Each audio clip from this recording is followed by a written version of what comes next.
Students of class 7, subject is geography, chapter Our Changing Earth, topic is exogenic forces. Students, in previous video we discussed about endogenic forces.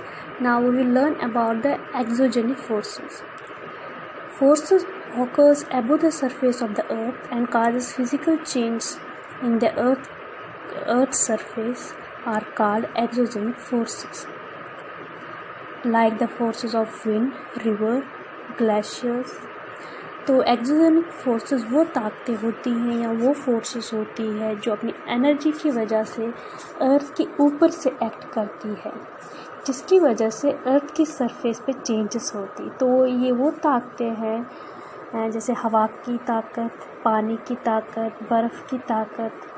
तो इनकी energies की वजह से जो अर्थ की surface changes आती है और जो ये फोर्सेस एक्ट करती है ये upper side of earth act करती है, ना कि फ्रॉम इनसाइड, जो आपने एंडोजेनिक फोर्स में पढ़ा था।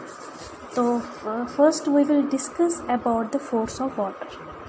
पहले आता है रेन, जिससे होता है वेदरिंग एंड इरोजन। स्टूडेंट्स, आपने वेदरिंग एंड इरोजन दोनों को नोटिस किया होगा।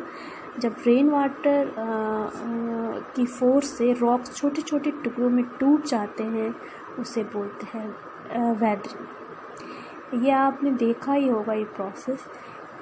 इससे अर्थ में इसमें नई मिट्टी और नए पत्थर की लेयर तैयार होती है, जो अर्थ के सरफेस में धीरे धीरे चेंजेस लाती है।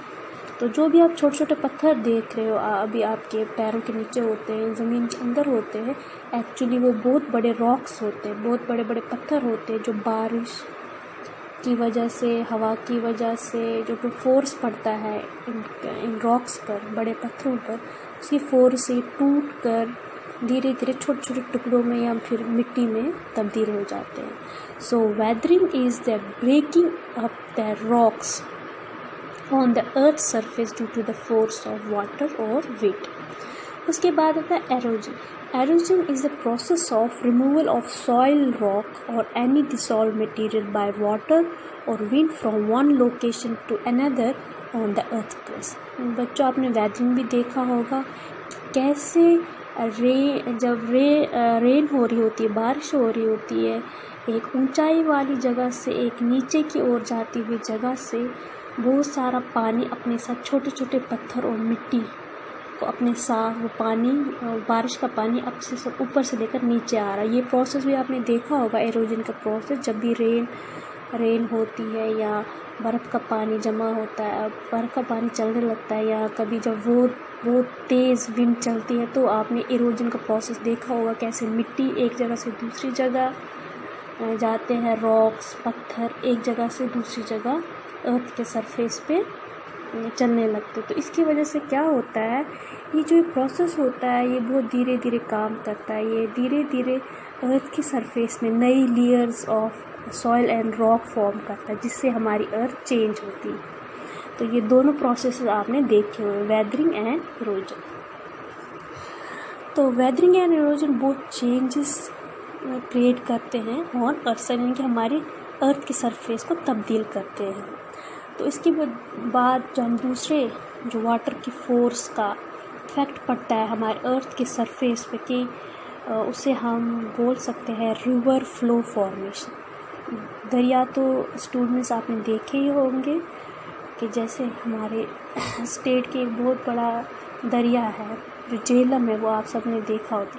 तो जो ये दरिया चल रहा होता है एक जगह से दूसरी जगह, उसकी फ़्लो यानी कि उसके पानी में भी, उसके बहाव में भी काफ़ी फोर्स होता है।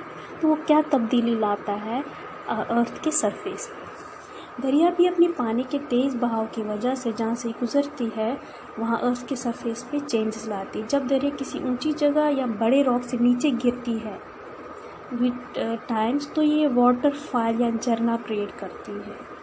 तो सबसे बड़ी फॉर्मेशन होती है रिवर फ्लो की, वो है वाटरफॉल, जिसे जो बहुत खूबसूरत, जिसे झरने बोलते हैं। जो दूसरी फॉर्म करता है रिवर फ्लो, वो है प्लेन एरियाज़ में। पूंछ का जब रिवर बारिश या पानी से भर जाते हैं, तो इन प्लेन एरियाज़ में فلڈ یا سیلاب آتا ہے ہر سال. آپ دیکھتے ہوں گے جیسے بہار ہے, یو پی ہے, جو ہمارے انڈیا کے یہ جو ایریاز ہے, تو وہاں پنجاب کا ایریا, وہاں پر یہ جو دریائیں ہوتی ہے, یہ جب ہمالیہ سے اتر رہی ہوتی ہے اور یہ پلین ایریاز میں جاتی ہے, تو وہاں پر یہ مٹی اپنے ساتھ ہمالیہ کے اور مٹی اور پتھر آ کے جمع کر دیتی ہے ہر سال.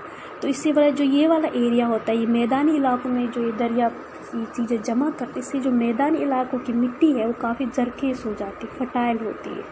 تو ان پر جو فصلیں ہیں کی کافی پروڈکشن ہوتی ہے. اسی لیے آپ دیکھتے ہوں گے جو بھی یہ بھی میدانی علاقے ہیں, انڈیا کے ہے یا پاکستان کے علاقے ہے, وہاں بہت زیادہ پروڈکشن ہوتی ہے کراپس کی. تو یہ اسی کی وجہ سے ہوتی ہے جو ہر سال یہ دریا ہمالیہ سے اترتے ہیں اونچائی جگہ سے, اور نیچے والی جگہ پلین ایریاز میں یہ مٹی وغیرہ جمع کرتے ہیں. اس کی وجہ سے یہاں کی جو مٹی ہوتی ہے ارتھ, وہ کافی فرٹائل ہو جاتی ہے. تو اس کے بعد جو چینجز لاتی ہے ریور فلو, وہ جب یہ دھیرے دھیرے اپنے لاسٹ پڑاؤ پہ پہنچ, یعنی کہ جب ان کو سی میں, آپ کو پتہ ہے کہ جو یہ دریا ہے یہ پھر سی میں گر جاتے ہیں, تو ان کو اور ان کے چھوٹے چھوٹے بنتی ہے, ٹریبیوٹریز بنتی ہے جو تقسیم ہو جاتی ہے. یہ بہت بڑا دریا چھوٹے چھوٹے ٹریبیوٹریز میں تقسیم ہوتا ہے جب اس کو سی میں گرنا ہوتا ہے, جب سی اپنا پانی سی میں ڈال دیتی ہے, تو یہ چھوٹی چھوٹی اسٹریم یا ڈسٹریبیوٹریز کو تیار کرتی ہے, ٹریبیوٹریز جسے بولتے. اور سمندر سے گرنے سے پہلے جب یہ ڈسٹریبیوٹریز میں تقسیم ہوتی ہے, تو یہ ڈسٹریبیوٹریز کیا کرتی ہے, یہ مٹی جمع کرتی ہے ان ایریاز سمندر گرنے سے پہلے. تو وہاں ایک ٹرائنگل شیپ کی جگہ بن جاتی ہے جنہیں ہم بولتے ہیں ڈیلٹاز. تو یہ کچھ فارمیشن ہے جو ریور واٹر فلو, یعنی کہ جو دریا کا پانی ہے جب وہ ایک جگہ سے دوسری جگہ سے نکلتی ہے, تو اپنی بہاؤ کی فورس کی وجہ سے وہ ارتھ پر کیا کیا چینجز لاتے ہیں. Thank you.